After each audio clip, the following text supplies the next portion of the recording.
Good morning बेटा।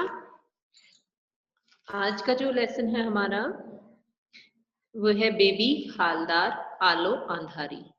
तो बच्चों पेज नंबर 44 तक जो है हम इसे टीच कर चुके हैं।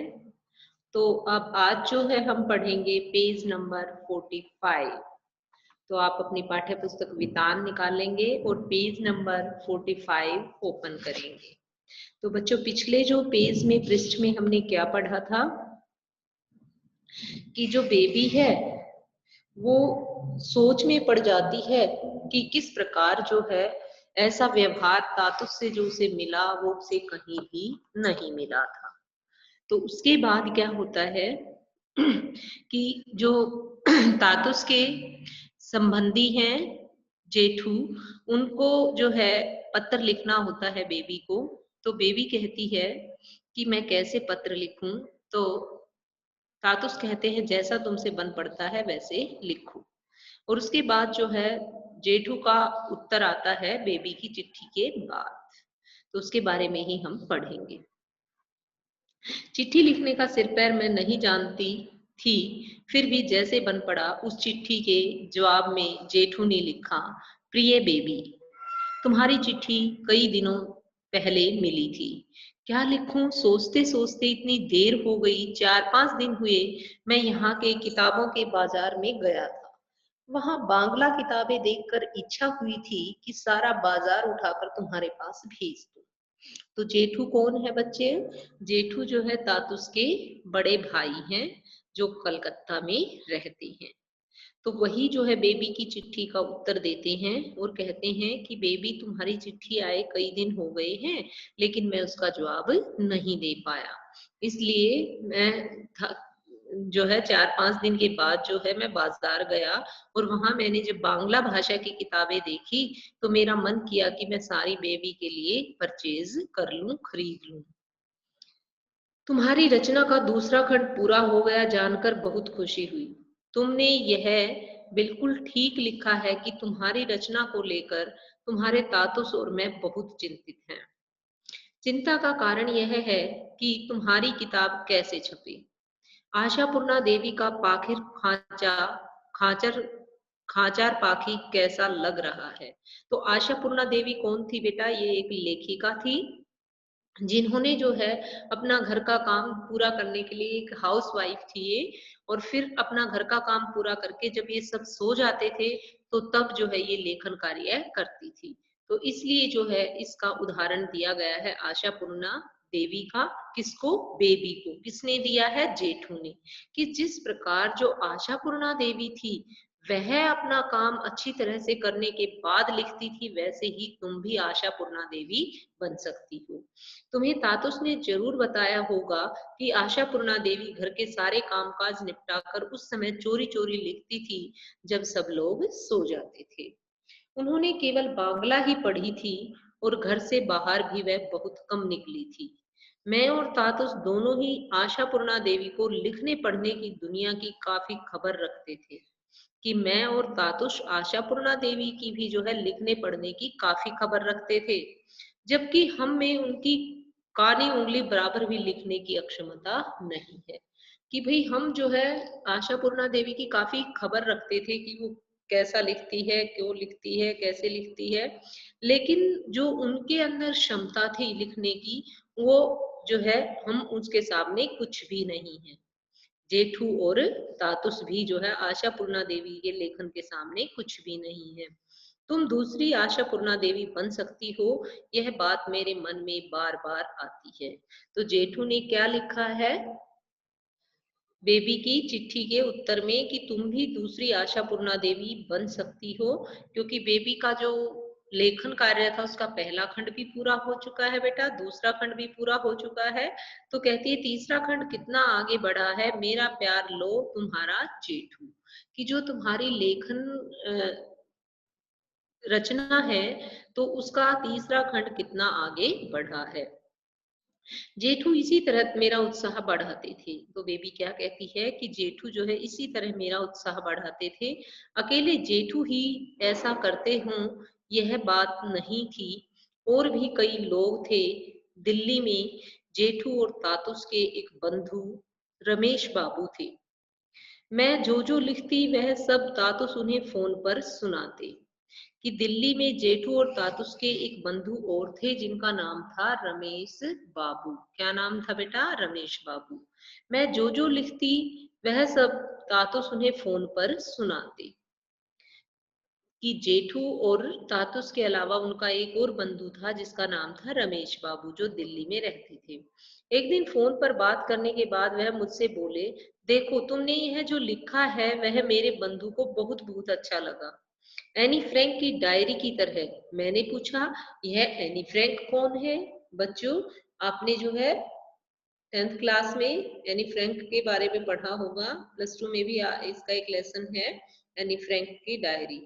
तो तातुस ने तब मुझे उसके बारे में बताया और एक पत्रिका निकालकर उसमें से उसकी डायरी के कुछ अंश पढ़कर सुनाए। तो एनी फ्रैंक के बारे में बताया किसने? तातुस ने। किसको? बेबी को। और एक पत्रिका, एक मैगजीन निकाल कर दी और उसमें जो है उनके कई अंश थे एनी फ्रैंक की डायरी के, तो वो पढ़कर उन्होंने सुनाए। सुनकर उस लड़की से मुझे बहुत माया हुई। तो उसके बारे में, उस लड़की के बारे में सुनकर जो है मुझे बहुत दया आई उस लड़की पर। किसको आई? बेबी को। किस पर? एनी फ्रैंक पर। शर्मिला दी मेरा उत्साह बढ़ाती थी। वह मेरी ही वयस की थी, मतलब मेरी ही उम्र की थी, और जेठी की बंधु थी, और जो जेठू थे उसकी बंधु थी शर्मिला दी। वह कल कोलकाता ही में कहीं पढ़ाती थी। उसकी चिट्ठियों से मालूम पड़ता था कि वह मुझसे कितना स्नेह करती है। वैसा स्नेह मुझे और किसी से नहीं मिला। मैं सोचती थी कि सचमुच इतने दिनों बाद मुझे एक सहेली मिली है। इसके बाद क्या होता है बेटा? देखा नहीं था उनकी चिट्ठियों को पढ़कर। भाई, शर्मिला दी को मैंने देखा नहीं था, लेकिन उनकी चिट्ठियों को पढ़कर बार बार इच्छा होती थी कि उनके साथ बातें करूं, हंसूं, खेलूं, यह करूं वह करूं, उनसे पूछूं, शर्मिला दी हम एक दूसरे से कब मिलेंगे, कभी मिल भी सकेंगे या नहीं, मिलने पर मैं तुम्हें धन्यवाद कैसे दूंगी। तो इस प्रकार जो है बेबी हालदार सोचा करती थी शर्मिला दी के बारे में। एक दिन घर में एक अलमारी की चीजें पोंछते समय मैंने वहां एक फोटो एल्बम देखा। मैं उसे खोलकर देखने लगी। उसमें अर्जुन दा के बंधुओं की तस्वीरें थी। एक तस्वीर में जेठू थे, उनकी एक तरफ शर्मिला दी और दूसरी तरफ अर्जुन दा थे। एक और तस्वीर में जेठू के पास शर्मिला दी और सुखदेव दा बैठे थे। जेठू और शर्मिला दी को तब तक केवल उन्हीं तस्वीरों में देखा था, मिली कभी नहीं थी।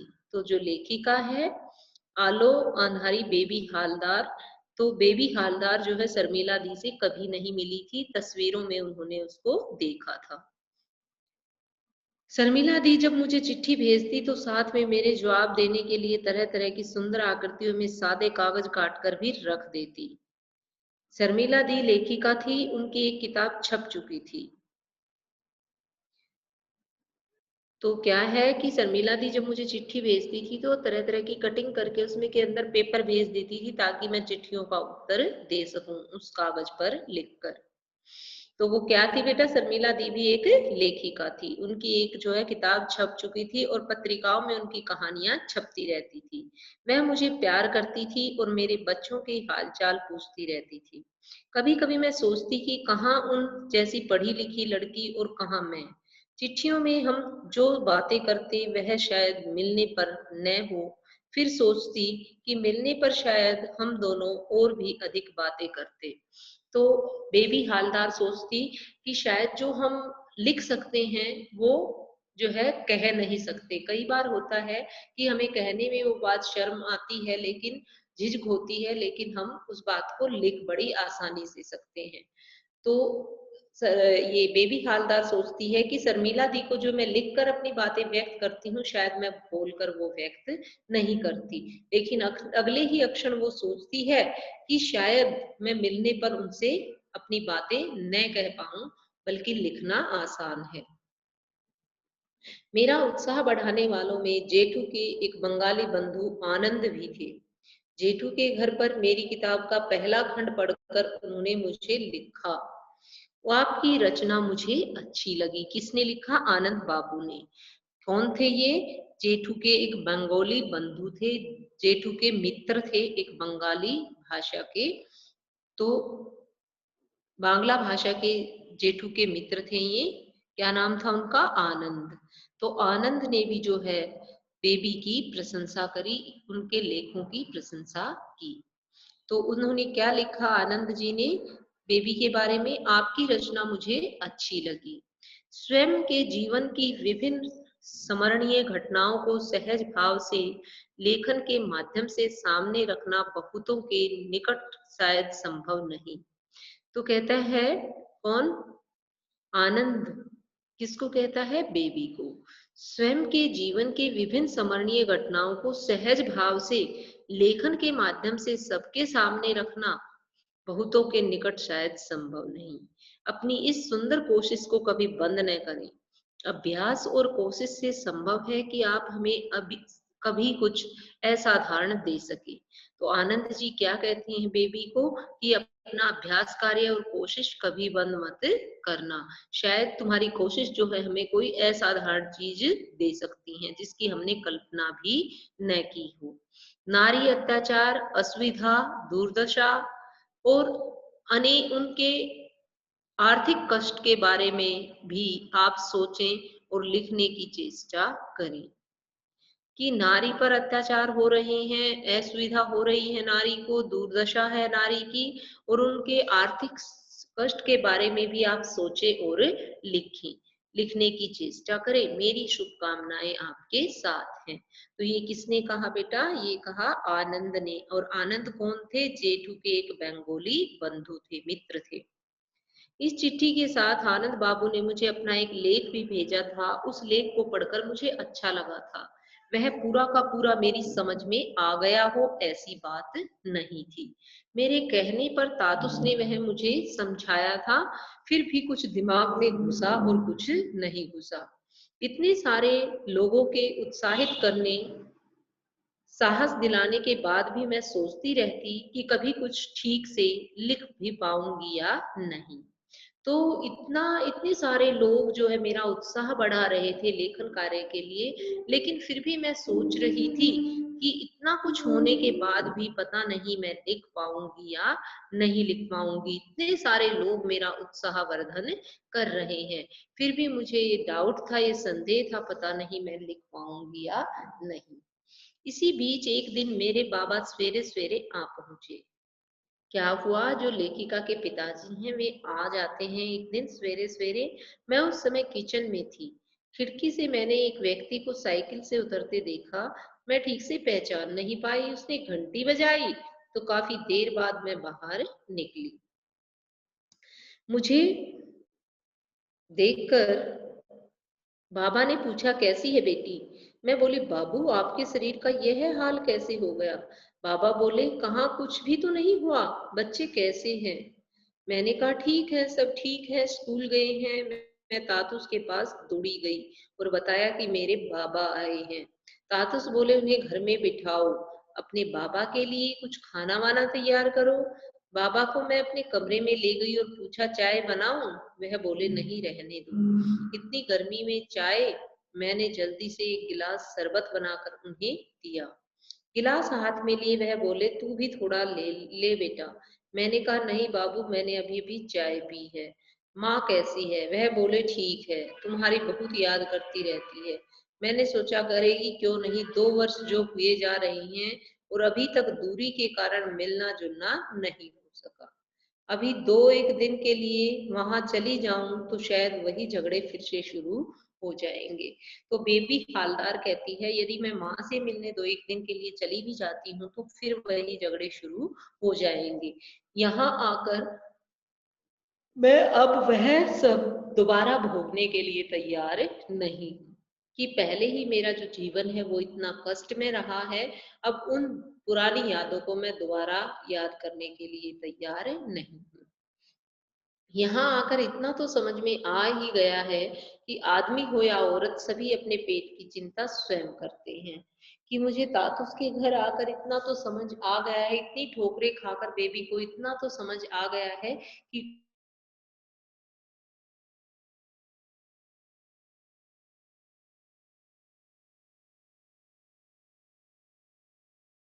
हूँ। यदि मुझे पहले ही ये बात समझ में आ जाती कि मुझे अपने बच्चों का और अपना पेट स्वयं भरना है, तो मैं इतनी तंग नहीं होती। बाबा के साथ इधर-उधर की काफ़ी बातें करते-करते मैंने पूछा, "कोलकाता की क्या खबर है? मेरा भाई कैसा है? माँ कैसी है?" बाबा बोले, "माँ, तेरी माँ, तूने कुछ सुना नहीं लगता है, क्यों?" बाबा मेरे मुंह की ओर थोड़ी देर देखते रहे। वह शायद सोच रहे थे कि बताने से कहीं यह रोने-धोने न लग पड़े। इसे सच-सच बताना ठीक होगा या नहीं, शायद बता ही देना चाहिए, क्योंकि यह तो अभी भी यही सोच रही है कि इसकी माँ जीवित है। ऐसे में न बताना तो भूल होगी। बाबा शायद यही सब सोच रहे थे। उन्हें चुप देख मैंने बाबू कहकर उन्हें बुलाया, तो वह चौंक गए। मैंने देखा उनकी आंखें भर आई हैं। तब मुझे लगा कि मेरी माँ शायद नहीं रही। मेरे मुंह से निकल पड़ा, क्या हुआ बाबू? माँ की तबीयत तो ठीक है। बाबा रुद्ध गले से बोले, तेरी माँ तो 6-7 मास हुए दुनिया छोड़कर चली गई। तेरी माँ नहीं है। क्यों, तेरा दादा ने तुझे बताया नहीं? तेरे दादा तो वहां गए थे। दादा किसको कहा है बेटा उसने? भाई को। उसने तुझे नहीं बताया? मैं बोली, नहीं तो, मुझे किसी ने नहीं बताया। मैं थोड़ी देर बाबा के सामने सिसक-सिसक कर रोती रही, और मैं कर भी क्या सकती थी। एक बार सुना था कि अस्पताल में भर्ती है। मुझे लगता है तभी उसकी मृत्यु हो गई थी। उसके बाद उसकी कोई खबर नहीं मिली। सभी को सारी जानकारी रहती है, लेकिन मुझे कोई कुछ नहीं बताता। बेबी कहती है कि सभी को सब चीज़ों का पता रहता है, लेकिन मुझे कोई भी कुछ नहीं बताता। मेरे दादा, बऊदी, भाई कोई बहुत दूर तो रहते नहीं थे। रिक्शे में 10 रुपए भाड़ा लगता, फिर भी कोई एक बार भी मुझे बताने नहीं आया। बीच में मैं कई बार वहां गई भी, लेकिन तब भी किसी ने मुझे कुछ नहीं बताया। तो कहती है कि मेरे भाइयों ने भी मुझे नहीं बताया, जो मेरे आसपास ही रहते थे, कि माँ का जो है देहांत हो चुका है। मैं हर समय सोचती रहती थी कि जैसे भी हो एक बार माँ के पास जरूर जाऊंगी। इतने दिन यही सोचती आ रही थी, और अब सुनने को मिला मेरी माँ हम लोगों को छोड़ चली गई है। मुझे पता चला था कि माँ जब अस्पताल में भर्ती थी, तब मेरे छोटे भाई ने बाबा के पास जाकर उनसे कहा था कि वह उन्हें माँ से मिलाने ले जाएगा। बाबा नहीं गए, वह क्यों जाते? उन्हें जाने की क्या दरकार थी? दरकार मीन्स जरूरत थी। उन्हें किस चीज का अभाव था? अभाव क्या होता है? कमी। बाबा का जाना उचित होगा। मुझे लगता है वह जानते थे कि माँ नहीं बचेगी, फिर भी वे नहीं गई। तो अपने छोटे भाई के बात बता रही है बेबी कि यदि वो चाहते तो माँ के पास जा सकते थे, लेकिन वे चाहते हुए भी नहीं गई। मेरे भाई को वैसे ही घूम फिर कर लौट आना पड़ा। उनको पता था कि माँ नहीं बचेगी, फिर भी नहीं गई। वे घूम फिरकर ऐसे ही लौट आए। मेरे ख्याल से बाबा ने भूल की अंतिम भेंट की तरह एक बार माँ को देख आ सकते थे, लेकिन नहीं गए। माँ का क्रियाक्रम मेरे भाई को अकेले ही करना पड़ा। दादा लोगों को भी काफी बाद में पता चला, और मुझे तो अभी-अभी पता चला है। यानी कि जो बेबी हालदार हैं, सॉरी, वे अपनी माँ के बारे में बताती हैं कि मेरा छोटा भाई जो है उनके अंतिम संस्कार पे नहीं गया। मेरे भाई ने ही जो है, बड़े भाई ने ही उनका क्रियाक्रम किया, और मुझे तो पता ही नहीं चला। मुझे तो अब 6-7 महीने बाद ही पता चल रहा है कि मेरी माँ एक्सपायर हो गई है। बाबा ने पूछा, तेरा बड़ा लड़का कहाँ रहता है? फिर जो है ये टॉपिक समाप्त हो जाता है, और फिर बाबा पूछते हैं कि तुम्हारा बड़ा लड़का कहाँ रहता है? मैंने बताया कि यही पास में है। तो वह बोले, चलो थोड़ा देख आऊं। मैं बाबा को लेकर वहां गई। बैल बजाते ही मेरा लड़का बाहर निकल आया, और अरे दादू कहकर उन्हें प्रणाम किया। दादू किसको कह रहा है? वो नाना जी को, क्योंकि बांग्ला भाषा का है बेटा ये, इसलिए थोड़ा सा जो रिश्ते हैं उनमें चेंज है। दादा कह रही है बेबी हालदार अपने भाई को, और दादू कह रहा है बेबी हालदार का बेटा किसको? अपने नाना जी को। और बोला, दादू मेरा बाबू कैसा है?